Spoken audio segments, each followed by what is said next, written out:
guys, and welcome to Daima cast whenever the fuck we feel like doing it. Because it was supposed to be tri-weekly, but I mean, as we've already established last episode, it very clearly isn't anymore, and the dub is already over. Joining me today is Aarlon, Hello. and I am your host, Tamika Draws. Goddamn, it has been a hot minute. Jesus, my podcasting skills have fucking. Anyways, yeah. Last we left, the Z Warriors had just beaten Tamagami number 2 and Arensu with her creations in the form of Majin, Ku, and Du had taken on Tamagami number 1. So, Majin do beat Tamagami number 1, right? yes, Majin Du is the second one, I think. Yeah. Yes. So now everyone that is positioned against Goma, if you want to put it that way, have the Dragon Balls in tow. And if we remember correctly, Glorio is working with Arensu. So I guess as far as Arensu is concerned, all the Dragon Balls are in her possession. And that's pretty much where we left off. And this batch of episodes starts. King Goma is super panicking about the fact that they have all the Dragon Balls. He's like, I want to fucking end this shit. I don't want them to get here in the first demon realm. So he's like, okay, it's time to shut down Sir Warp so that the Z Warriors can't get into the first realm, the first world demon realm. My whole thing with like King Goma shutting down Sir Warp, I'm kind of just wondering why he, didn't do that from like the very start, if that's something he could have always done. Like, Well, they made it sound like it's kind of a big deal. yeah, Degasu was saying like, "Oh my, like are you really sure about this?" And he's like, "No, just fucking do it." yeah. When he shuts it down, Degasu does treat it with a lot of weight. And I'm completely confused about the deal with Sir Warp now, because Sir Warp, it didn't seem like he was subordinate to King Goma, because King Goma had to lie to Sir Warp, and he was like all nervous when he was leaving the demon realm. Yeah, I don't know. It's really weird. Sir Warp may not necessarily answer to the Demon King, but the Demon King retains the ability to shut him down regardless. Yeah, it doesn't make sense. It makes sense in the sense that they do explain that, like, the first, like, not the first Demon King, but like some guy in that one lore dump that The fat demon king. yeah, he was the one who like helped like who like established like going out and finding other universes in the first place or something, or like even He's created them. Deborah's dad. No, I'm talking about someone else. I don't think they're the same character. But yeah, Oh, I don't know. I don't know. It is weird. I mean, clearly Goma doesn't seem to treat it with the same level of weight as Degasu does. So, like, he wanted to avoid the Earthlings coming into the demon realm this whole time. He could have just been like, yeah, let's. Goma is going off the deep end, is kind of what it seems like. He's also a total dumbass when you remember that like his plan is what caused the Earthlings to come over in the first place. Yes. Well, everyone's a total dumbass in this series, Yeah. except Majin Ku, who we stan. Episode 13, pretty much, as far as I can tell, the last like adventure piece episode before we go and fully immerse ourselves into nonstop hands throwing. They land in like a forest, and I was when the episode started and they landed there and they were doing the whole thing like even before the giants showed up, because this is an episode about giants. I was like, oh, okay. So there's still like a tiny bit of adventure piece left. We're not fully. They really hype up these giants, man. And Neva is like, we can't be here. This is like really bad. Like we gotta get out of here. and then they spend the whole episode fighting one giant dog. Yeah, a giant child is coming home from school, and he has his dog with him, and then the dog like attacks them. I do kind of like the fact like the fact that they're dealing with just like some dog and a kid really kind of like sells the scale of this place. Like you really could not have like a fucking Elbath where they're interacting with multiple giants, because the implication here is that the giants here are like 10 times the size of like the giants in Elbaf. Yeah. So the characters couldn't even meaningfully interact with multiple of them at once anyway. You know, it's kind of like shit. What's the food battle shonen? Toriko? Maybe. Yes, Toriko. It's kind of Toriko core, the way like that's kind of a criticism I have of that show, that their idea of world building is just do everything but like more extreme. Like it's like this ordinary food, but like it grows on like a giant tree. Mm-hmm. On the subject of world building, I actually do like the tiny bit that we got here. Especially the way that it was done between what's it, Bulma and Pansy. You know, they're kind of like sciencey people, and they're talking Yes, about Pansy is just the Bulma of this series. they're like sciencey people. I like the chemistry they've got going on. I like the banter they had, and I like the fact that because they were both sciencey people, they were talking about sciencey stuff, like the minerals of the world and the materials, and what do Yeah, you call it? The little lights that come I out from assume water. that's why in my notes I said science. Yes, it was cute, Yeah, and I agree. That's good world building. it's better because the two characters who are talking about it are people who would actually be interested in that sort of thing. So it actually feels like kind of natural, you Yeah. know. Instead of explaining all of this to like totally uninterested Goku, you know. um, Goku sometimes actually cares about stuff. And mhm. like, I I mean, mean, like he doesn't understand, but he pays attention sometimes. he's a little bit better than Luffy in that regard because Yeah. Luffy just does not give a flying fuck at all. I have some random notes about this conflict that I found funny. Like, I found it kind of funny how, because the giant is a kid coming from school, he like drops all his equipment on the floor, and like the Z Warriors legitimately almost die by pencil. And I'm trying to imagine like going to Otherworld and like seeing King Kai, and King Kai is like, oh man, like Goku, you must have had like a really intense battle in the demon realm if you didn't survive it. And he's like, no, a giant pencil fell from the sky and pierced my skull. And it's like, oh, okay.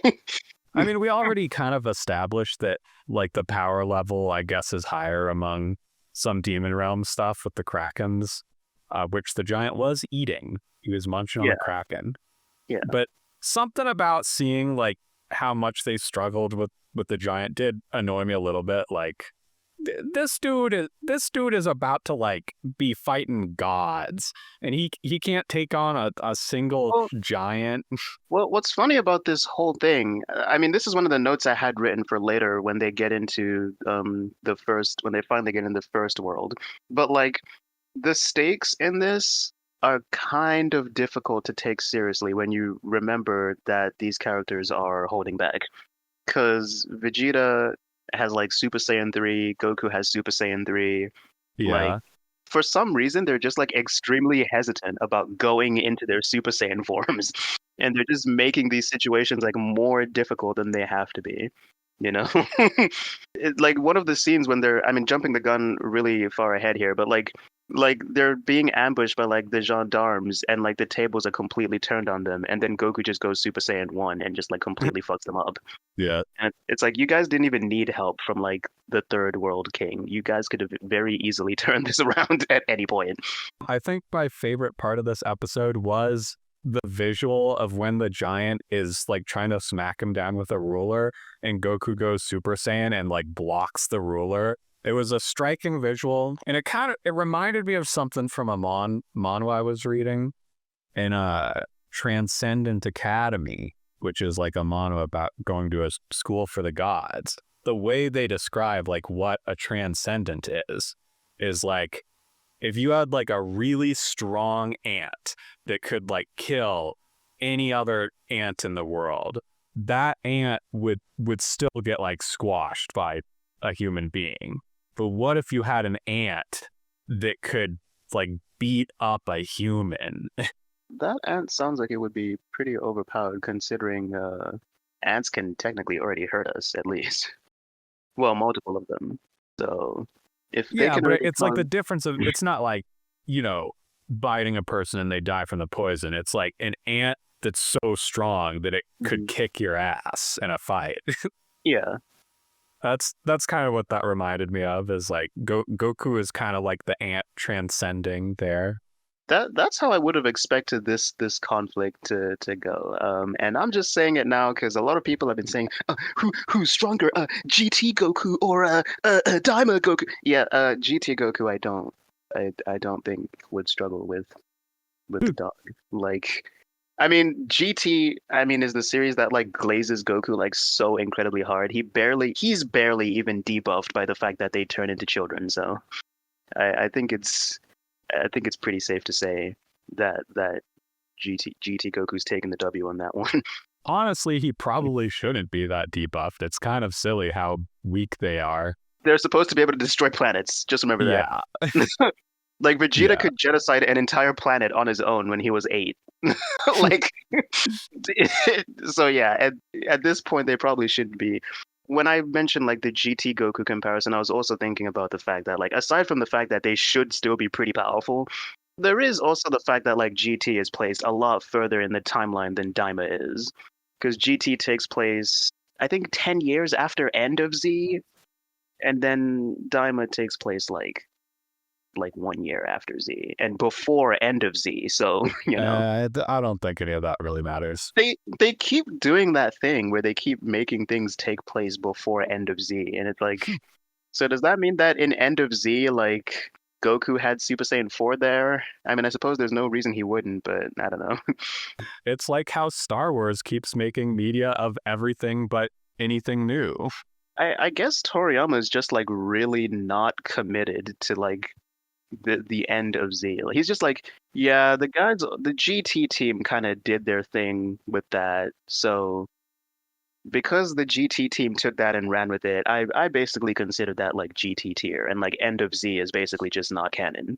Shoot. Because oh yeah, I had written it is kind of funny how this more accurately captures what sitting on a giant dog would be like. Because when Goku goes on the dog, he doesn't just land on the surface. He actually goes into the fur and has to fight a bunch of ticks. Uh, Yeah, and I'm like, okay, there's a certain level of autism that has to be required for you to even think of that. Because most people, when they're writing you landing on a dog, you don't think actually there's like a whole layer of fur. So you don't just land on the dog. You actually go inside. I think it just depends how small we're talking. Yeah. I mean, they're basically the same size as the ticks. So, Yeah. I feel bad about this episode because I was asking for more adventure piece, and now mhm. we got more adventure piece. But I can't lie, this episode felt so fillery to me. It did feel like filler because it's like weirdly placed because it kind of feels like from the last episode before this to like the next, we should kind of just be going like straight into when he opens the shield. They should And have they, done this before they went to Namek. but also I'm just kind of here like, why couldn't this episode have been about the Glyn's area? Yeah, I can't believe we're actually not going to see the Glens area after they hyped it up the whole series. Like we That's some like bullshit. I like this episode. I thought it was fun, but it's just sort of like you purposefully like tell us, yeah, we're not gonna go there. And I'm thinking, oh, maybe it's because we just don't have the time to. And it's like, oh, actually, we do have the time for like one final like fucking round with giants, I guess. I did like the forest. The forest was very pretty. And I will say one thing I kind of appreciated about this. I was so totally wrong in the last episode when I said that from here on out, Goku probably isn't going to be using the power pole anymore. Bro is still swinging that thing around. It's great to see.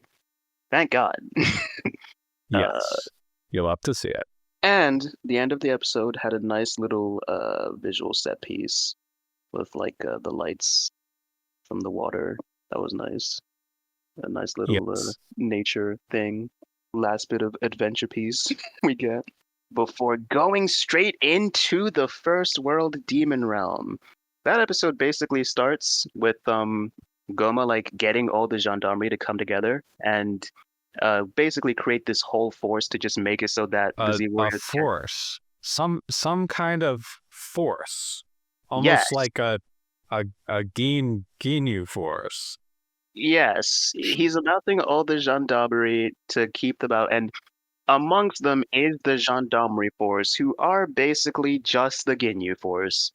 And these characters also felt like padding and filler. The Ginyu Yeah. force is way better. The Ginyu force were not jobbers because these guys were. Yep. I mean, what more can you say? Um, I mean, I liked them okay, I guess. I did like was that the next episode that they met uh Ku and Do at the convenience store? I think so, yeah. That did kind of bring me around on them. Yeah, They that seem was, like really chill dudes. yeah, that's actually one thing I wrote is that at the very least, on like and when I say character, I don't mean like compelling character. I mean like personality wise, how good of people they are. They are better than the Ginyu Force because one of the lyrics in the fucking Ginyu Force theme is, "We have just bought a chocolate parfait and you don't get any." Whereas the Gendarmerie Force is over here like, "Yeah, we're willing to buy you all these snacks. Oh, Goku, you want my potato chips? Okay, here you go. I know we just tried to kill What you, a but great dude. here's my potato chips." Yeah, they're generous. They're very nice. And I will say, when they are doing all that posing, the whole time I'm just thinking, Toku Sentai, Toku Sentai, Toku Sentai, tick-tick-ting. Except they don't deserve it because they're not as good as the Ginyu Force. But they just remind me of that. So I did find the scene where Goma was completely unimpressed by their posing, very reminiscent of in the Namekian saga when like Frieza has the Dragon Balls and like Ginyu's dancing for him, and Frieza's just utterly unimpressed. And he's like, "Why do we pay you? Or better yet, why don't I pay you not to do that? Or better yet, why do I even tolerate you doing that?" I do like the way Team Forster was like, "Yeah, it's because your dad said we have to, so you have to sit through me doing this dance, the dance of victory." I mean, it is respectable that Goma didn't immediately tell them to fuck off. It was only after they started kind of being assholes about it and being like, you gotta be joshing us, that then he was like, okay, guys, you destroyed this room doing that Yeah, dance. So that's coming out of your paycheck. yeah, and he's I mean, it was obvious. It was pretty clear from the moment they thought Goma was joking, or that Degasu was joking about how strong the Z Warriors were, that they were going to job. So there you go. And it's after that that we go back to the second realm, and it basically revealed that Neva is the one who created the shields between the demon realms, and he created them specifically for the purpose of stopping people in the second realm from being like mistreated by people in the other realms. And when they revealed that, I was kind of just here like, okay, Neva is like incredibly busted. Half of the lore is tied to him at this point. He created the Yeah. Tamagami, this world's Dragon Balls. It sure is convenient that Neva doesn't want to use his powers to do anything good in the world. Yeah, I half expected when Goku stuck out the power pole for it to just break the barrier, but instead it electrocuted Goku. yeah, and they were actually just gonna leave him to fall into that too. Like, no one actually like bothered to get out of there to try and get him as he was falling. Yeah, they were all just like, "You're going to die, Goku," and he was like, "I don't think so," and then he Yeah, almost died.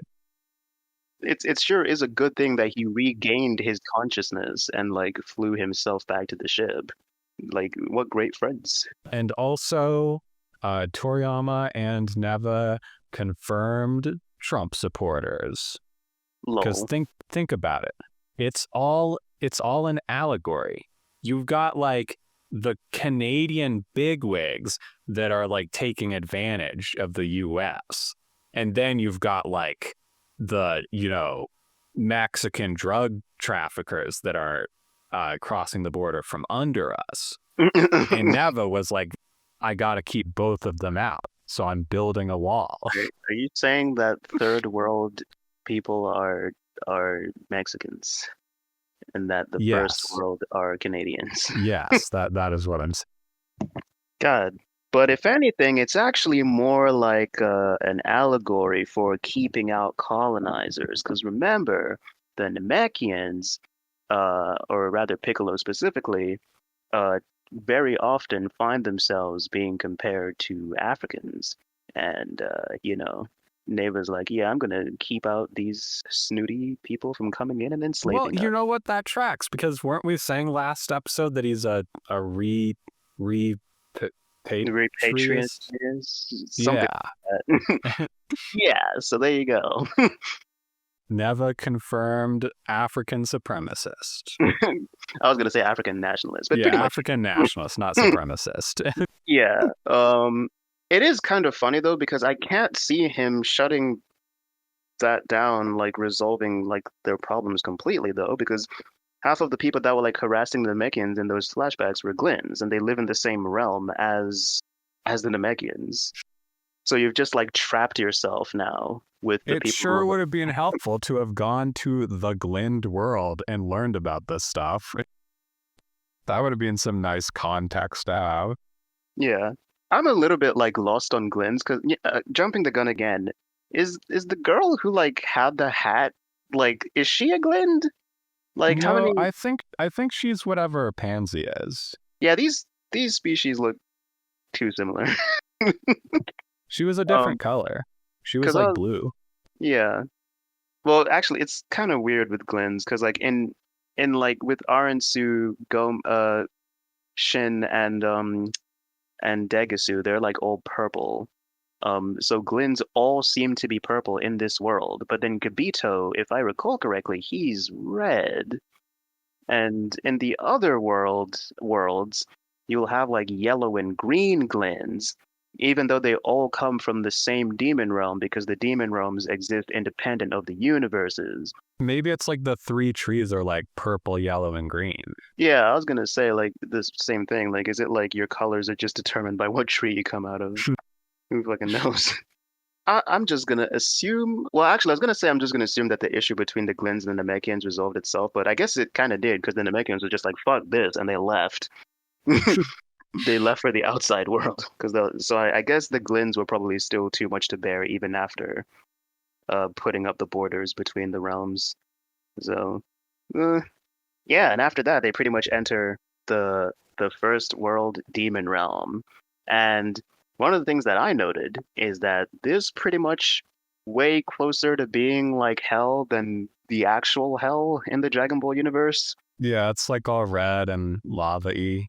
Yeah, it's all red. It's actually really hot because of the fireball that is like in the realm. Yeah, it actually seems like it would be more torturous if you sent the bad people here than in the actual hell, because hell in Otherworld in the Dragon Ball universe seems kind of chill, to be fair.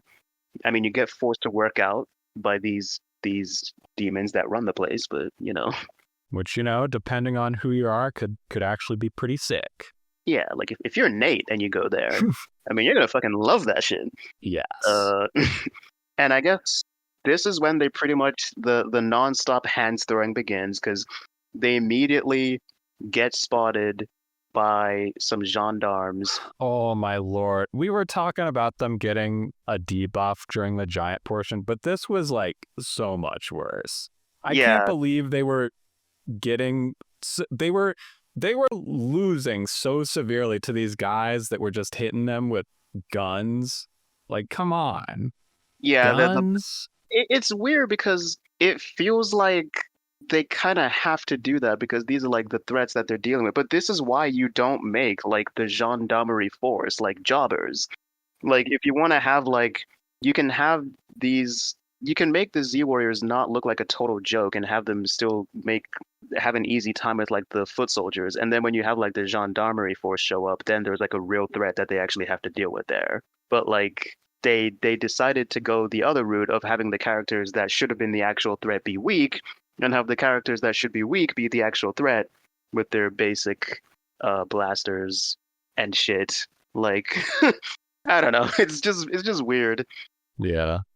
It feels like and once again, like I said before, you just remember as these scenes are happening, like they could probably turn this around instantly if they just went Super Saiyan.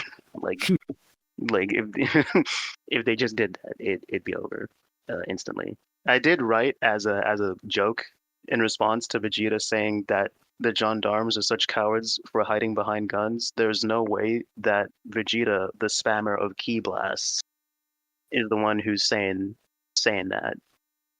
Because that is kind of his thing to the point where it's kind of become a meme at this point. Hashtag Vegeta no Wazda, or however you say it. So it is it is kind of funny. Oh, and it's while all of this is happening that and Goma and Degasu realize, oh shit, I forget this character's name, the fucking right hand of the king or whatever. He's been in possession of the what is the actual name of it? The The uh I've been calling it the Eye of yeah, Sauron I'm this whole too time, you've so I placed it in my brain by saying that too much. just and then it had like some other like Latin name like Tertian Oculus. The fact that I can remember Tertian Oculus, but I can't remember the other name is kind of funny. Dude, the reveal that his belt was the third eye, that was actually such a cool reveal. When Yeah, they said that, it was like, oh my god. It's been there the whole time. We should have known. We should have known when he had an eyeball on his belt. yeah, It also answers the question of we were kind of wondering last episode about like how we're setting up like two major villains in the form of like the Majins and then Goma, and then Dagasu is also there. So yeah, it's like, well, who's gonna? Surely Goma is gonna get the eye. So how is he gonna get the eye without everyone else kind of becoming irrelevant to the plot? And now we know he's probably not gonna get the Dragon Balls. He just yeah. actually found the eye. Which is like pretty lucky and pretty convenient for him. Yeah, good, honestly, good for him. He got back his family's legacy. Well, I mean, I don't think he's not like Dabura's son, right? I think he Yeah, was like his actually, prime. He was like his I mean, prime well, minister. he's royalty. Like he was in line to ascend to the throne, so he must be related to Deborah in some way. I feel like I remember them saying he was like Dabura's minister, and then I guess he kind of just assumed the position because there was no one else Oh, there. so he's like the vice president. Yeah, pretty much. He just assumed. I guess Dabura never had any kids. I can't believe Goma just got such a free ride. He just got handed the throne and is now completely throwing. I mean, it seems like things are starting to shift a little bit in his favor now, though. Now that he's got the eye. But yeah, it's also in this scene that Degasu starts being like hella sus. Dude, that was so He's out of becoming like nowhere. yeah, he's becoming like a lot more forthcoming about being like disrespectful towards Gomez. Like, don't all eyes look like that, sire? And he's like looking at him all disrespectful, and it's very sudden because like he was portrayed as pretty loyal to Goma for like the entire series up until Yeah. this point. That Like there was was like the first sign of disrespect. And then later I guess he tries to run away. he tries to kidnap Dende so he can have Dende create him a set of Dragon Balls.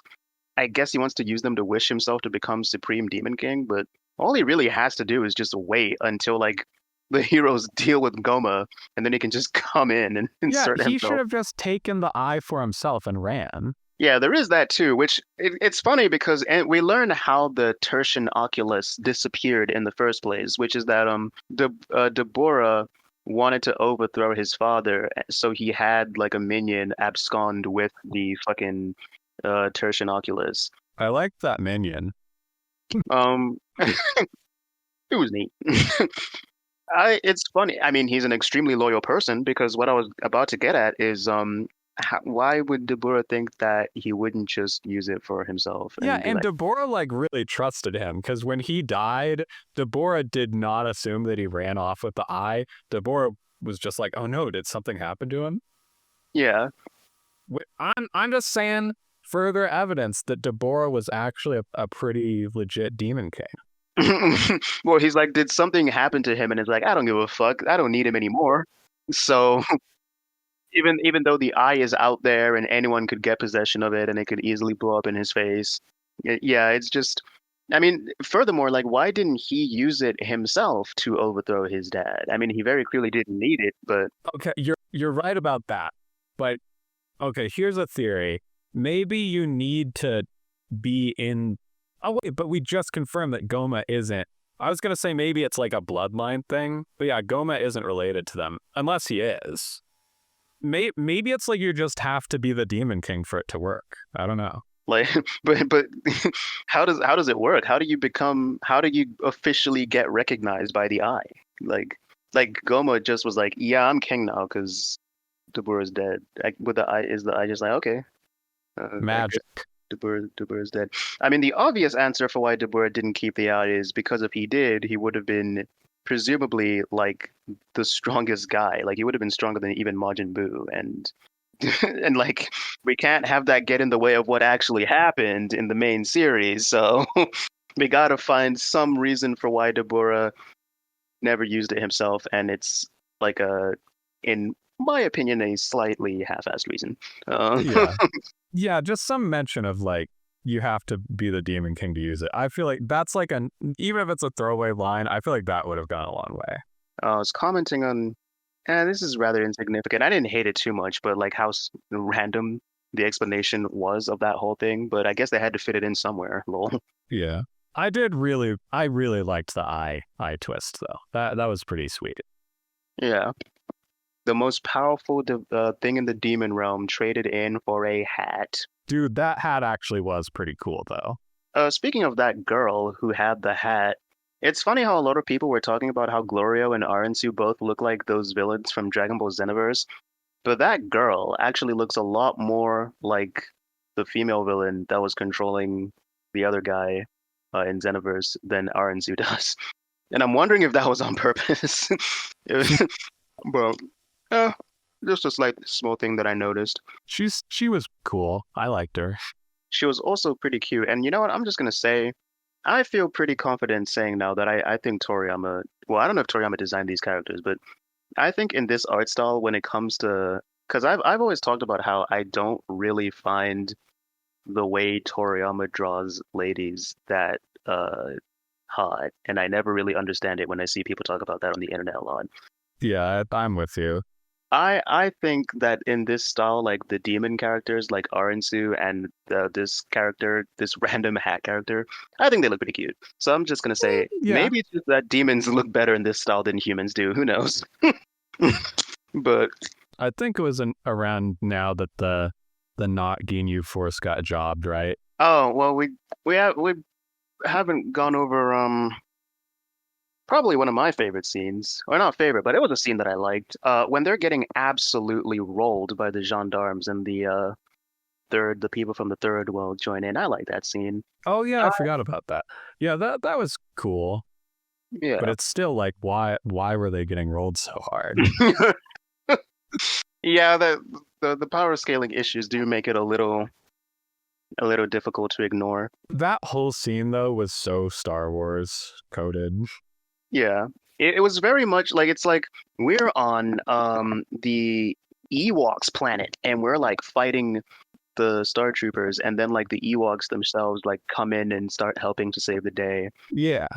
In this case the Ewoks being the third worlders. And I have to say I actually do appreciate that like a lot. It is so different. We've come a long way from Namek, the arc that was also pretty heavily inspired by Star Wars, because the Ewoks of that arc didn't do shit. They like even their most capable fighters got like one tapped by like fucking what's the fat pink one called?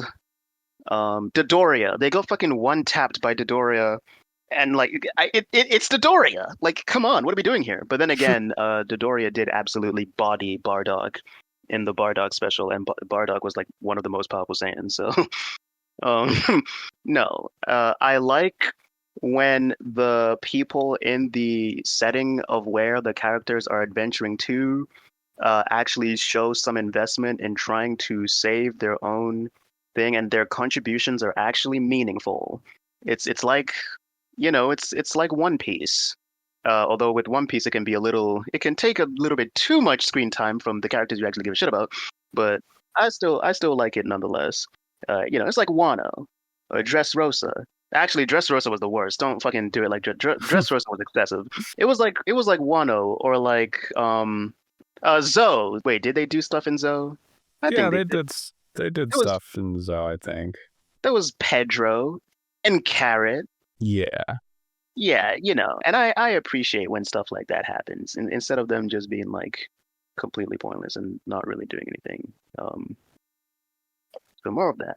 Oh, actually, I was commenting on. I actually wrote down before Goku went Super Saiyan and just started raising hell. There actually was like a tiny spark of that decent choreography that I liked, that we've been enjoying in this show. That was a tiny bit. It was there. And then after that, that's when they finally make it to the entrance of the fucking castle, and that's when they beat the gendarmerie force rather. And I mean, yeah, they get job. The job Darmery The Force. job, yes, the job Dommery force. I mean, is there much else to say about these characters? Um, They almost kill themselves by making a giant fireball and then tripping. I I did like that when that happened, the boss one was like, it's all right, guys. We all have bad days. We all make mistakes. It's all good.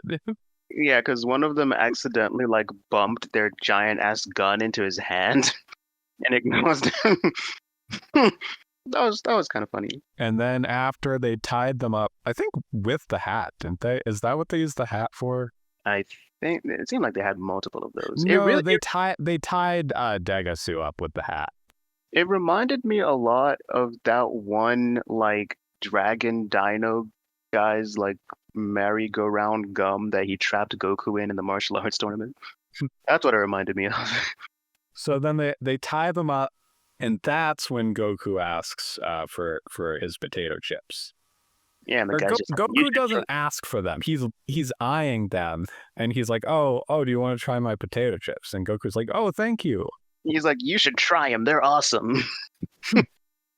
Such a good guy. They're very enthusiastic about sharing food. Yeah. Uh, and you know what, Arlon, as a food guy, do you have any comments on that convenience store? Yeah, we finally got to see the convenience store in this episode. And I wanted to go back through and look at like everything in the convenience store, and I forgot. But Just look like regular snacks. yeah, it was mostly regular ass looking snacks, but there was some different stuff. I mean, it was kind of like, okay, potato chips. We're not even making up like a fake chip, but they were talking about the stuff they were buying. I wrote it down in my notes. Stupid looking ass dog. Oh, someone commented that the potato chips were good, so we know they were good. Actually, one thing I forgot to mention about the fight with the gendarme force, I do like the sense of weight that there was when Vegeta was taking on that guy, when he punched that guy in the face. Like they're so beneath him that he didn't need to punch him that hard to knock him out. And you can actually feel that he was holding that punch back. And I like it because one of the things we often criticize fights in Dragon Ball for is being weightless. So there you go. That was a nice little. Okay, I found what I wrote down. So they wrote some flavors of potato chips they had. They have hot garbage salt Bro, and mold mayo. gross. Yeah, it does sound pretty disgusting. But maybe they're just calling it that, like kind of like how there's toxic waste lollipops, but they're not actually made of toxic waste, True. obviously. Okay, I've got 2 screenshots. I'll send them. And you gotta put that on screen. Yes, I will. I've got one of when they're first introduced, and after they do their dance, they sit down and eat snacks. And the Yeah. snacks they're eating I do like the snacks they're eating. They look pretty good. They've got like pyramid juice boxes. There's a cup that's like pink stripy. I assume that's like a milk. They're eating chips. I love how the cup is like the design of the cups in this world is like upside down. Oh yeah, the cups are. I guess that makes no, it doesn't make sense because the reason cups are shaped like that is so you can stack them. Yeah. But I guess if the No, yeah, it doesn't make sense. It does not make sense. They're like, well, it's the demon realm, so like, why would cups be built the exact same way? So we're gonna have them taper at the top, not at the You bottom. taper cups at the top so you can stack them, but you I mean, couldn't stack you can these. still stack them. You just take out the straw and you put it upside down. But what are you putting it on? Aren't you like? Oh wait, the bottom is closed, right? So you Yeah. can't put it. I did see one of them was eating some kind of bugs. I think Mm-hmm. that's what's in the green bag there. Then they've got like a parfait in the middle. Oh, I didn't even realize that was a parfait they were eating, like the King Force. Yeah, they've got like some long slices of some fruit. They've got some strawberry looking things. Have you noticed that, like, this is my autism, but have you noticed that the silhouette of the parfait with like the apples sticking out, it looks like the shape of Goma's head. If you take the stuff in the middle out and you just have the apple slices and the cup. This is No. my deep, this is my deep, this is my deep analysis. Yes. The parfait has like some star things sticking out. I wonder what those are. Is that a real thing or is that something they made up? I've seen stuff that looks like that, but they're like bars of soap, not food. So I don't know what context this would be. Yeah, maybe they're like popsicle things. I assume it's not like a fruit. Yeah, I mean, look, it all looks pretty delicious. I would even eat the bugs. goddamn. Well, you heard it here first, guys. Aarlon would cuck out to Carl Schwab. Yes. No, I'm definitely curious about like cicada meat.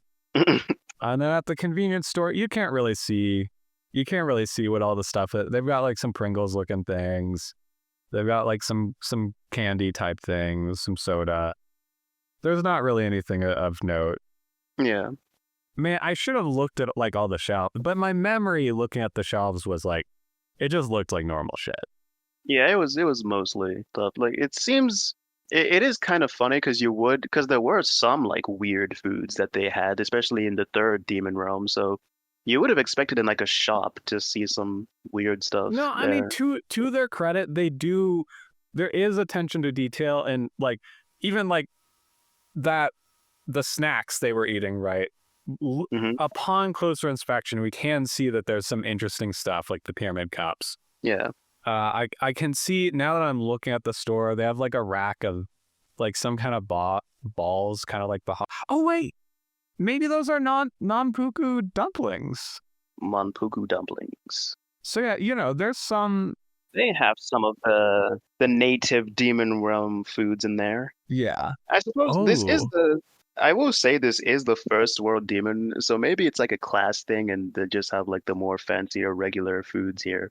Whereas like in the third world you have to make do with, oh, we gotta go outside and fucking put bug eggs at the bottom of our tea. I see up front they've got like some signs with like the different ice cream type stuff. I mean, it is really impressive attention to detail. I see they have a picture of the parfait they were eating. So they Yeah, did get that parfait from the convenience store. They've got yeah. like an ice cream cone, but it's got like a triple head. I don't know. I really respect the fact that they like clearly someone thought about this. They're like, you're the food guy. You're doing that. That's all you're doing. Don't even touch anything else. And it's like, okay, Someone animating this put a lot of thought. Well, maybe not a lot of thought, but like a good amount of thought into it. a respectable amount of Yeah. yeah. Oh, also unrelated to the snacks, but also their money. They've got triangular coins. And I believe the currency is called Dokuros. Huh. Yeah, because later on he says I'll pay you such and such amount of Dokuros if you put the eye in my. Oh yeah, it was like 100,000 Dokros or something. Yeah, And she did not get those Dokros because he freaked her out and she ran away. I mean she still got all that fucking jewelry and shit. So True. I was worried he was just gonna be like too stingy and not pay her. So I was happy that he was like, yeah, go to the treasure vault, take whatever you want. also let's talk about like how vain Goma is that he's only been running shit for like maybe 2 or 3 days, a week at most, and he already had a big golden statue built in his image. While he, by, while he's, by the way, in the middle of a crisis and trying to stop foreign invaders from fucking his shit up. Like, yeah, I don't know. Good job, Go off, King. Goma. And then after that, they're finally tracking down Dende because that's their first order of business is to get him back first. And Aarlon, as the resident Scooby-Doo fan, tell me that I'm not the only one who thought in that scene when they had all those crossing stairs that there was about to be some the Okay, well, that's not what they play in Scooby Doo when they do that. They oh, play they play like pop music of the time. So like 70s? Is Scooby Doo a 70s thing or is it a 60s thing? one of the two. It's a very late. It started in '69, so yeah, 70s thing. Nice. So yeah, in those chase scenes in Scooby Doo, they play like '70s pop music. Yeah, that's what I was expecting to happen was in that scene. It seemed like that's exactly the joke that they were going to go for in Surprise. It was kind of like that, but then they didn't like fully commit. Yeah, I mean, it reminded me of a an MC Escher painting, but I'll nod like I know what that is. he's the artist that draws stuff like the weird stairs. Oh, actually, yeah, I think I do know what you're talking about. It's after that that they go and confront Degasu, who's trying to kidnap Dende and leave. They finally catch up to him, and we get a confrontation between Supreme Kai and his brother, uh, Degasu. Supreme Kai is just like, you're too power hungry, and then he's like, I that's the natural order of the Glens. I want to take over the demon realm. It's like, what? You do? I I found I don't know. I found the confrontation a little underwhelming, to Yeah. be honest. Um, and also I don't really know like what the motivations for Degasu or Aransu are in wanting to become Supreme Demon King, but I did think that Supreme Kai asking why a Glind would want that position was like kind of dumb. Because if you recall, last episode, it was established that the Glinds are dying out because there's no more Glind trees. So it's very easy to see what would motivate a Glind to want to become Supreme Demon King. Like, I don't know, using the money and resources to, like, perhaps find a way to plant new Glind trees and, like, restore the Glind race so that your people don't die out or Or something. I don't know. they could bring back the trees with the Dragon Balls. Yeah, there is that Oh too. wait, that'd be like a really happy ending. If Dr. Aransu successfully stole the Dragon Balls and then she was just like, and I'm using these to revive the trees and bring back the Glen people. Yeah. But I don't know.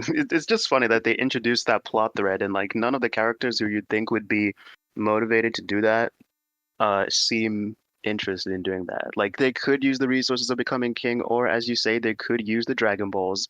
But it seems like they're completely apathetic to like their race dying out, and which it's funny. I wouldn't.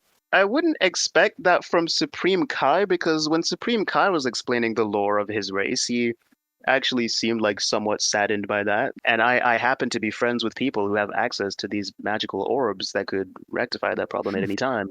I'm just not going to do that because. Because I'm Supreme Kai and I do fucking nothing. Wait, that was actually. Didn't they say something in this batch about like.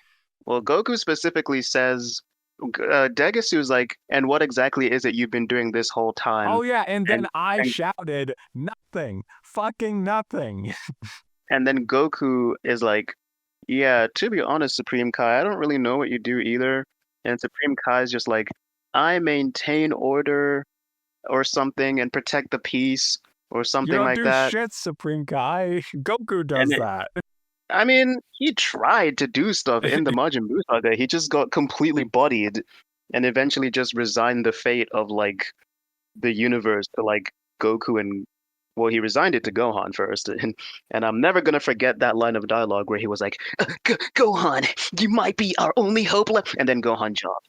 Yeah, so. Well, And by the now. way, that line of dialogue, just putting this out there, is why you should never let Dragon Ball fans gaslight you into thinking that Toriyama never had the intention to make Gohan the protag. Because there are some Dragon Ball fans who try to do that, and stop, okay? Doesn't Not he say in Dragon Ball like Gohan is the main character now? I've always wondered that too because I remember. So here's the thing: I've only read up to the King Piccolo Jr. saga in the manga, so I haven't read beyond that. But I do remember hearing somewhere in like a review that like at the start of like the Saiyaman saga, there is literally a note that Toriyama puts. You know, like in those like chapter posters. Yeah. Um, there's like literally a note that Toriyama puts saying, "Yeah, so Gohan's the pro tag now." I don't know if that's true, but I seem to recall hearing that. And if that's the case, I mean, I feel like it's almost like not like it's not even debatable. Like Gohan was clearly intended to become the pro tag at some point, and then Toriyama changed his mind. But yeah, wait, how'd I get on that tangent? Oh right, Supreme Kai. Yeah, the conflict between him and his brother was deeply unsatisfying. And for what it's worth, Degasu's assessment about how it is in the nature of Glins to pursue like high-ranking positions is absolutely true because Supreme Kai is like at this point in the series, before we establish things like Birus and all these other gods, is literally like the highest level of god at this point in the timeline. Granted, he didn't, I don't think he earned that position. I think during the mass migration into the other universes, he kind of just got that position. Well, actually, Well, clearly it's, he's happy being Supreme Kai because he doesn't want to be called Nahare. He wants to be called Supreme Kai. and we do not stand. But I also just remember that like there is the Elder Kai, like the old dude who basically looks like Supreme Kai but older. So he must have been the one that went to that place in Otherworld or Doesn't he have a wherever. mustache? I think you're thinking of Grand Kai, not Hmm. Elder Kai. Okay. And if I recall correctly, Grand Kai might actually be a filler character too. But there is an Elder Kai, and he pretty much looks like exactly like Shin. So I guess he's the one who migrated from the demon realm. Who knows how Shin came into the picture? That could have been something they could have explained, but they did not. Um, in fact, why is Supreme Kai and not Kibito when Kibito is older? I don't know. It feels like there's a lot of questions that needs to be answered there, and it seemed like for a series that was going to go a little bit into Supreme Kai's backstory, this would have been the time. But I mean, I don't think it matters much. I'm more interested in like the history of the Glind people and what's going on with them than that kind of thing. I guess the reason why I'm asking the question is because I'm trying to figure out exactly at what point did the Glyn trees like die? Was it before or after the migration? It couldn't have been before because I think the implication is that Shin would have had to have been born after Elder Kai had already migrated to like Universe 7. It'd make sense for it to be after or before the migration because like why else would they migrate? Well, I mean, didn't they migrate specifically because it was their job to go out and watch all these universes as Oh, instructed by them? Yeah, I think so. I I forget. don't know. Um, so yeah, I mean, Degasu's about to kidnap Dende, and this is where Pansy comes in. And when I first watched this, I was like, okay, Degasu, has Dende at gunpoint. The characters can't get too close. Now would be like a perfectly good time to have Pansy, like, Princess Leia, use those force powers they set up, like in like episode 2 or some shit, and have her What? She has save. force And powers? yeah, remember in episode 2 when like they were discussing like the magic of the demon realm, and she like showed off her magic, and she was like lifting a rock. Like she barely managed to lift Coco, it, I'm gonna be but honest like about that. I think Toriyama might have forgotten. but it's lame because it's like it seems like an obvious like, oh, her powers are like extremely weak. It seems like an obvious setup for there to be some kind of payoff where she eventually uses those powers for something useful. That would be a really good idea if Toriyama remembered she had those. Damn it, but Toriyama wasn't even the only one writing this. Where were the other people? Oh, were they like, I think Toriyama forgot this, and they're like, listen, this project is meant to be nostalgic for Toriyama's Dragon Ball. So anything that Toriyama forgets, even if you remember it, just don't remind him. Okay? Otherwise you're like fucking up the vibe of That like is this being like genius. Toriyama's Dragon Ball. Okay? You have to remember that part of the charm of Toriyama's Dragon Ball is short-term memory, I guess. Um she goes in to save Dende with like like a little electric SWAT thingy, almost like a taser. And then Glorio comes in and throws the hat at Degasu, and they work together to save Dende. There's kind of like a cute little friendship they've got building between those two. You know, Glorio being like, "Oh, good job on the ship," and all that other stuff. There's a cute little friendship building there. I noticed that Glorio did not correct Goku this batch when he called him the wrong name. Yeah, I had that written down too. He just completely resigned himself to it at this point. He's just like, yeah, there's only so many times I can do this. Yeah, he'll get there eventually. You know, I really thought for a minute that that girl that traded the hat was Degasu in disguise, and that's why she I was thought like, that too. I thought that too when I I got first all watched hyped. I it. was like, yes, trans Glens, forced feminization Glens. I thought that too when I first watched it, but it was just some random girl that he hired. It's actually funny because, as you stated earlier, since he wants to become Demon King, it would have made way more sense if he tried to. Well, I guess if he tried to get it himself, like Supreme Kai would like immediately have him pegged. Like, wait a minute, Degasu, the fuck? Well, actually, Supreme Kai did not see that girl because she approached him in like an alley. That's true. I guess it depends on how stealthy Degasu is. But honestly, on the subject of Degasu, he like overall, unless something else gets done with him after this, which I suspect there won't be, pretty underwhelming character. I feel like, except for giving someone Goma to talk to, there probably wouldn't be much lost if he cut him out. I mean, I mean, I liked our his role. I liked the way he interacted with Goma. I liked him as yeah. just like the loyal henchman. The thing is, I was gonna say like I feel like you could potentially just like cut him out and then have Arensu be like pretend to be the right hand person this whole time, and just we already know that she's going to betray Goma because that motivation was established earlier in the series. I guess it depends what they do with them, but I kind of agree. But also, it's kind of the kind of personality that she has. It's also kind of difficult to imagine her doing that like yes sir role. Well, I I mean, mean, even she was kind of, I mean, she was clearly kissing Deborah's ass before because he was giving her a bunch of funding, and she was nice to Goma at the start. at the start, and then Goma was a giant asshole to her for literally no reason. You're cutting off your science completely. And then we get like 2 minutes of Goma trying to get the Eye of Sauron out of the belt, and he finally succeeds in getting it out. With a plunger. Yeah, that was pretty funny. That's classic Toriyama right there. He pulls it out and then it falls back in. That got a bit of a laugh out of me. And then he pulls it out again, and he puts it in his forehead, and he immediately goes on steroids and turns into a giant shredded version of himself. He hulks out. A lot of people have pointed this out that because of his outfit and his body type, he basically looks like Jiren with like clown makeup. Wait, have you seen Jiren, Aarlon? Let me show you a picture of Jiren. Yeah, I've seen Jiren. You gotta put a picture, a side by side comparison, because they do. It's the same outfit, which is kind of funny. But I mean, that's pretty much where this batch of episodes ends. And from here on out, it's gonna be nonstop throwing hands.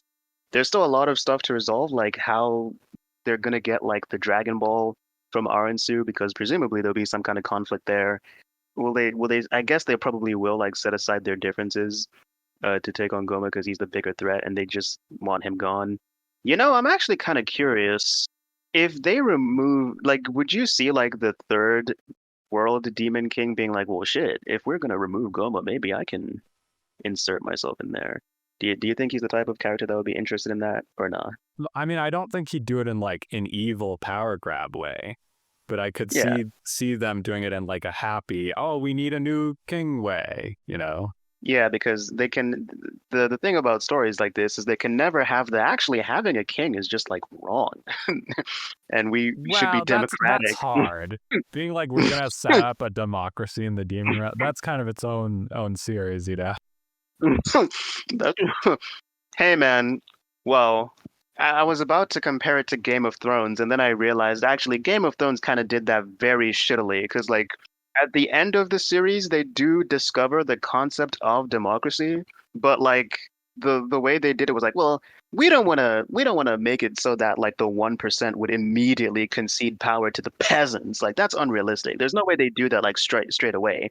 That would probably be like a gradual thing over time. So we're just gonna have it so like landowners and rich people can vote, which Like ancient Greece. I think that actually is how what the earliest version of democracy looked like after That is how it monarchism. worked in ancient Greece. Yeah. So I don't know. Maybe it would look like that in the demon realm. But what did you think about this batch of episodes, Oh Arlon? wait, you forgot the very end. Did did you mention that they run into Dr. Aransu and the Majins right at the end? Oh no, I didn't actually. Oh yeah, they run into them, and for some reason, Glorio seems like really caught off guard by the fact that like she went ahead and took the first Dragon Ball. Like he's out here sweating. Glory hole over here missed so many good. He had the perfect opportunity to just steal the Dragon Balls and avoid confrontation completely. Because he had one of them and the fat guy had the other one. He easily, I'm sure he could have just said to the fat guy, like, actually, I'll hold that for you, and then just booked it. You But know, instead, he just kept following them. I think there's a small possibility based on how stunned he was to see that Aransu has the other Dragon Ball. There's a small possibility that he might not have had the intention to go along with her plans. I don't know, I could be wrong. You think he also was going to double cross and steal them from? It kind of seems like everyone involved in this just wants to double cross everyone else. I mean, I'm only making that assumption because it's like, why would he seem so what's the word I'm looking for? Like so like, wait, what? She has the Dragon Ball? I'm The fuck? I'm just Like saying, like, what was even the point of Dr. Aransu's plan? Because I thought the whole point was that, oh, I'm gonna have them get the Dragon Balls for me, and then I can just steal them. But if she has to fight them for the Dragon Balls, like, what was even the point of like having a plant with them and all that? What was the point of all that scheming? maybe she's assuming that because they're kids now, it's like an easier But they thing. beat the Tamagami, so obviously they aren't weak. Yeah, I don't know what's going on. This is Maybe why I'm reiterating that Dr. Aransu is very stupid. maybe a few rewrites were in order. Or it could just be that like she wanted to do the Majin thing from the beginning, and then Gloria was the one who floated the idea, and she's just like, okay, whatever, do what you want, I guess. Yeah. If it speeds up the process, it speeds up the process. But that, of course, still leaves the question of like how these two ended up working together. What exactly is Glorio's motivation for working with her? Is my assumption correct that he was planning on double crossing her, or is it like what I was theorizing before? Does he have an investment in her becoming Demon King? He's just like, yeah, I think she'd be better than Goma. So, We you can know, only hope that, oh, maybe he was surprised because he was like, wow, this is a really stupid plan. Maybe I fucked up by backing her as the next Demon King. yeah.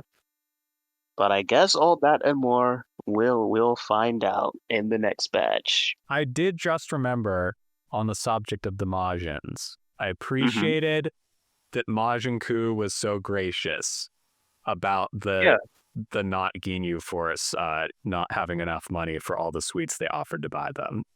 the fact that they still bought them one each. Yeah, they bought them one chocolate bar each, and Majin Ku was just like, thanks, you guys. Yeah, I'm not gonna lie, that wouldn't have been me because the context is they were about to buy them like a whole bajillion candy bars. Then they realized they didn't have enough money, so they just bought them one each. And I would have been there like, bro, you got my expectations up. Like, what are you doing? All this to say, Ku a better man than me. Yes. Uh, what did you think about this batch, Arlon? It was definitely a mixed bag. There were a lot of boring parts. I mean, I guess what I can say is like positive about Daima all the way through, as I do like all of the characters. I think it makes the show a lot more enjoyable, even when not everything is landing for me. Actually, one thing you did comment on that while we were watching this that we didn't bring up here is the fact that so it kind of seems like action-wise, Goku, Piccolo, and Vegeta are like the main trio, but like Piccolo has definitely been getting the shaft. Oh yeah, A there little. was like a few time. Oh, it was when they were gonna fight the Tamagami and they didn't realize yet that Dr. Aransu was there, and Goku was like, "It's my turn to fight it," and I was just over there like, Piccolo, it's Yeah. Piccolo's turn to fight it, guys. It's funny because I feel like they're kind of trying to do that thing of like, yeah, Piccolo's like above this stuff, he doesn't fight for like this one. He's like the mature one. He And doesn't it's like, do bro, shit. He's above doing literally anything because and it's like, Nappa wait a gets to minute. do all the Namekian stuff, so he just Pic sits there. Piccolo is definitely, well, I mean, he's a warrior class, so I don't know how much he could realistically learn from Neva, but Piccolo is definitely not, he definitely has, it's not as obnoxious as with Goku and Vegeta, but he definitely has the warrior gene. I mean, 100%. Dragon Ball superhero, he's like, I'm not gonna summon Goku and Vegeta using the Dragon Balls to fight the bad guys. That would be pathetic. I'm gonna fight them on my own. Fucking arguing with Vegeta who gets to fight the androids, the android 20 in the android. Like he has the warrior gene. He likes to fight. He definitely so he I feel like Piccolo would definitely be a little bit in there like well, I'm just saying I haven't fought a Tamagami yet, so maybe I could go ahead and, throw my hands a little bit. So yeah, I hope that Piccolo gets to do literally anything in this last batch of episodes, because he Hmm. has not done anything in this series so far. Except confuse my brain about him referring to Katasa as his dad when he's Yes, but Katasa. that aside, I do think Toriyama is pretty good at making like likable characters. Hmm. Like I'd say the same thing about like the original Z and Dragon Ball, but there's plenty of stuff in them I don't like. But like I gotta stand my boy Krillin and Piccolo. Krillin is the GOAT! Yes, and he's not here. Krillin, man, it really gets. Krillin is like one of the few characters in the series who like. Well, I guess other characters' personality shifts are more subtle than Krillin's, but like Krillin used to be such a massive asshole when he was He first he introduced, matured with age. and now he's like the most friendly guy. He's so chill, a little bit of a bitch, but he's like the out of all the guys you'd want to go and fucking go to the bar with and just have a chill drink. It's Krillin. Krillin is one of the few characters that isn't like pathetic now, mostly because he has a hot life. I mean, Except let's when he got beaten up by the that bee. the robot bee. Uh, yeah, but you know what? Having the hot wife triumphs that. So, Yeah. yeah, I thought this batch was all right. I liked the giant episode, even though it was kind of filler. It was fun. Okay. Um, it was fun. It was honestly pleasantly surprising because it was like, okay, we're fully done with adventure stuff now. Oh, actually, we get one more adventure episode. My Yeah. only gripe is that we got that over the Glen lore episode, or like going to the Glen's place. That's like my biggest gripe there, because it shows that we still had time for it and we just chose not to do it. And there were some moments I liked when they were fighting the gendarmes, like when the third world demon Rome people showed up. So yeah, there was some fun moments here and there. But yeah, those are my overall impressions of that batch.